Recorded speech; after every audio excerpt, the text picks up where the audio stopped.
মাননীয় সংসদ নেতা, আপনি একটি বক্তব্য রাখার ইচ্ছা প্রকাশ করেছেন। ধন্যবাদ মাননীয় স্পিকার। বিসমিল্লাহির রহমানির রহিম।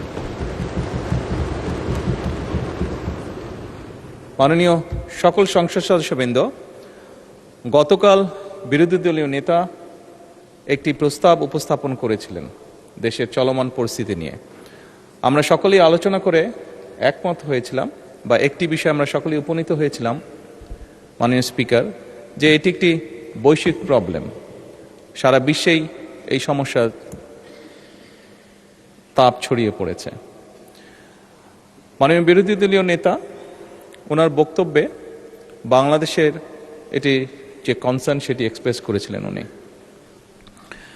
এবং ওনারা প্রস্তাব দিয়েছিলেন ওনাদের পক্ষ থেকে যে ওনাদের কাছে কিছু পরামর্শ আছে। সরকারি দল এবং বিরোধী দল আমরা একসাথে সেই বিষয়গুলি নিয়ে কাজ করতে পারি। মাননীয় স্পিকার, আমি আমার বক্তব্যে বলেছিলাম বাংলাদেশ জাতীয়তাবাদী দল সকল সময় দেশের স্বার্থে, দেশের মানুষের স্বার্থে যে কোনো আলোচনা যে কারোর সাথে করতে প্রস্তুত রয়েছে। তারই প্রেক্ষাপটে মাননীয় স্পিকার, আমরা সিদ্ধান্ত গ্রহণ করেছি যে আমরা আমাদের পক্ষ থেকে 5 সদস্যের একটি কমিটি গঠন করছি। আমি আপনার মাধ্যমে বিরোধী দলীয় নেতা এবং বিরোধী দলকে অনুরোধ করব, ওনারাও যদি 5 জনের নাম দেন তাহলে এই 10 জন ব্যক্তি বসে এই বিষয়গুলোর উপর আলোচনা করতে পারে। কোনো পরামর্শ থাকলে কোনো পরামর্শ থাকলে এই কমিটির মাধ্যমে সেটি সরকারের কাছেও আসলো, এবং সরকার সেটার মধ্যে কোনো বাস্তবতা থাকলে অবশ্যই সেটি কার্যকর করার উদ্যোগ গ্রহণ করবে। আমি মাননীয় স্পিকার আপনার সামনেই নামগুলো এখন উপস্থাপন করতে চাচ্ছি আমাদের পক্ষ থেকে। এখানে মাননীয় জ্বালানি মন্ত্রী জনাব ইকবাল মোহাম্মদ টুকু, প্রতিমন্ত্রী জনাব অমিত, এবং মাননীয় সংসদ সদস্য এবিএম আশরাফ উদ্দিন নিজাম, লক্ষ্মীপুর 4, মঈনুল ইসলাম খান শান্ত, মানিকগঞ্জ 2, মিয়া নুরুদ্দিন অপু, শরীয়তপুর 3। এই 5 জনকে আমরা প্রস্তাবনা করছি। মাননীয় স্পিকার,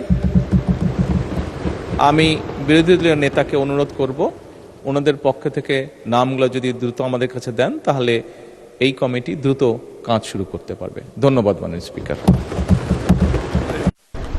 মাননীয় বিরোধী দলের নেতা। মাননীয় স্পিকার, আপনাকে ধন্যবাদ। মাননীয় প্রধানমন্ত্রীকেও ধন্যবাদ বিষয়টাকে ইতিবাচকভাবে নেওয়ার জন্য। আমরা আশা করি এই সংসদ জাতীয় সকল সমস্যা সমাধানের কেন্দ্রবিন্দু হবে ইনশাআল্লাহ, এবং আমরা মনে করি এই সংসদের জন্য এটি একটি নবযাত্রা। এটাকে আমি সাধুবাদ জানাই, এবং আমরা শীঘ্রই ইনশাআল্লাহ নামগুলা পেশ করব। ধন্যবাদ সবাইকে। মাননীয় সংসদ নেতা, কমিটির একজন সভাপতি প্রয়োজন।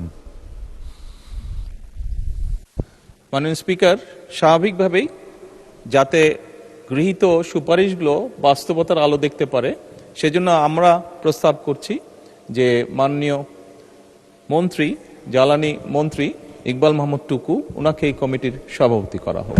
ধন্যবাদ। ধন্যবাদ মাননীয় সংসদ নেতা।